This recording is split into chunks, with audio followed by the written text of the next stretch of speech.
juridique, documentation de qualité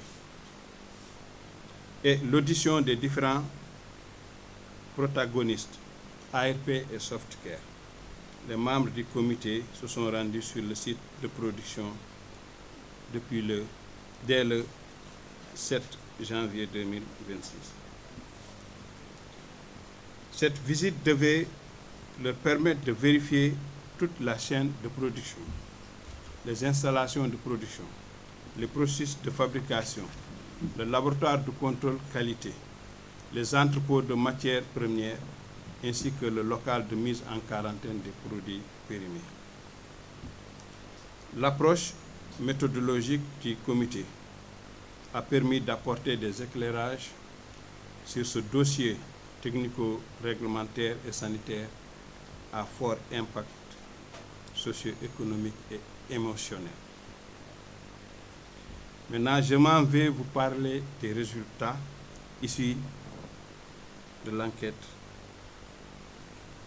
réalisée par le comité ad hoc. Premier point extrêmement important, c'est de revenir sur les matières qui sont utilisées et leur composition. Donc, les serviettes hygiéniques et couches pour bébés présentent une structure multicouche élaborée à partir de matériaux synthétiques et naturels, sélectionnés pour leurs propriétés d'absorption, de protection et de confort. Parce qu'avant toute chose, il faut savoir d'abord qu'il s'agit de couches et de serviettes hygiéniques et de savoir quelles sont leurs compositions en termes de matière utilisée. Si je prends les serviettes hygiéniques, la composition standard inclut une surface en polypropylène ou polyéthylène non tissée, parfois enrichie d'agents par un effet sec ou de coton selon les marques, permettant un écoulement rapide du fluide vers la couche absorbante tout en restant sèche en surface.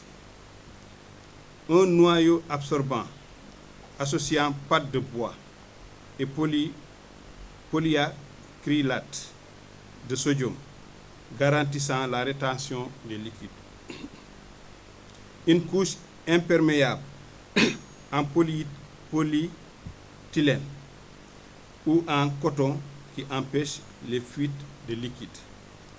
Des colles synthétiques pour améliorer l'adhérence. Pour les couches bébés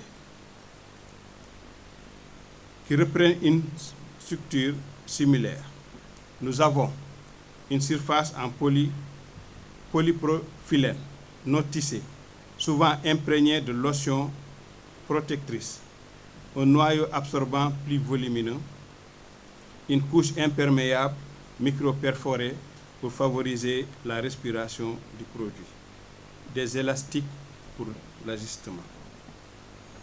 Voici un peu les matières qui composent la fabrication des couches bébés et des serviettes hygiéniques. Parce qu'il est important de faire ce rappel-là pour comprendre ce qui suit. Dans l'ensemble, sur ce premier point, les matières premières utilisées et leur composition ne contiennent pas des substances nuisibles ou dangereuses pour la santé des usagers.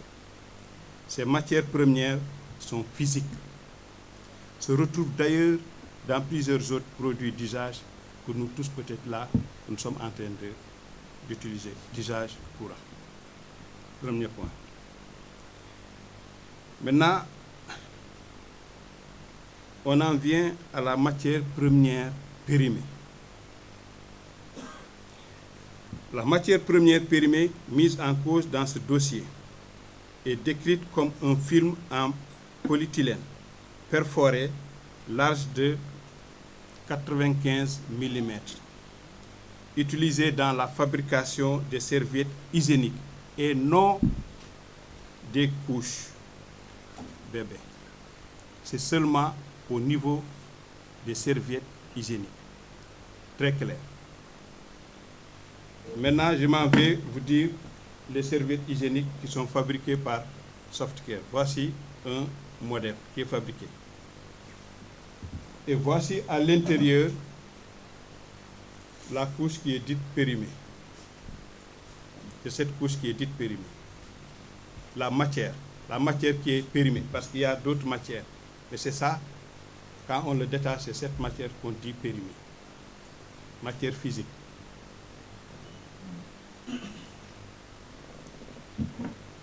Donc, la présence de matière périmée dans la zone de production de l'usine constitue un manquement dans le système de gestion de la qualité, notamment les bonnes pratiques de stockage de l'entreprise. Cependant, l'analyse approfondie démontre que leur utilisation effective dans la production n'a pas été prouvée. Et je m'en vais vous démontrer par rapport à cette non-utilisation.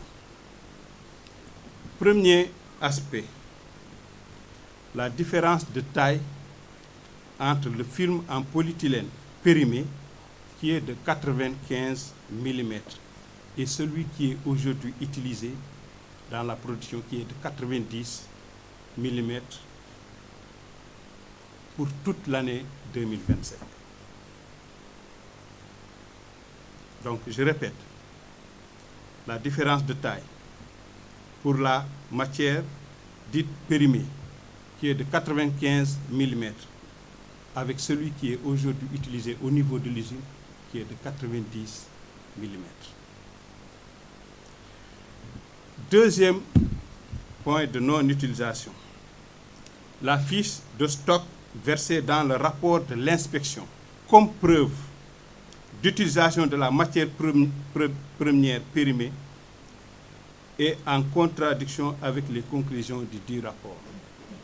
Ce dernier évoque une utilisation de la matière incriminée jusqu'en septembre 2025, alors que dans la dernière sortie de matière indiquée sur la fiche de stock, il est clairement mentionné septembre 2024.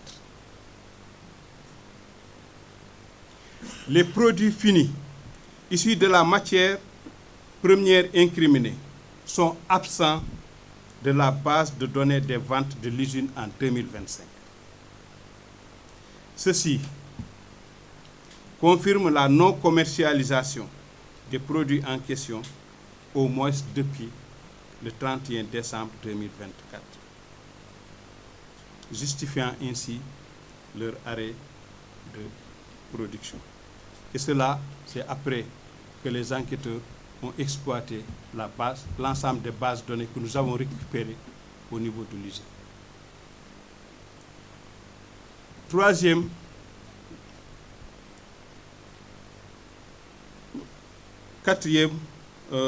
point de qui justifie la non-utilisation. Il a été constaté un écart important entre les quantités de matière périmée détruites par l'entreprise, qui sont de 2200 kg, et celles qui ont été relevées par l'inspection, qui indique 1300. Ça veut dire qu'il y avait beaucoup plus de matières premières périmées qui ne pouvaient pas, de matières qui sont restées périmées tout simplement parce qu'ils ne pouvaient pas rentrer dans la nouvelle production, parce que non conforme par rapport aux nouvelles normes que l'usine a eu à établir. Cinquième point qui justifie cette non-utilisation, c'est l'enregistrement audio transmis au comité par les inspecteurs, dans lequel le responsable du magasin Softcare indique que le maintien en stock de ces matières avait principalement pour objet d'en faire constater l'État en vue d'un éventuel remboursement par le fournisseur. Parce qu'au niveau des entreprises, toute matière première qui n'est pas utilisée et qui est démontré qu'il n'a pas été utilisé, faire l'objet d'un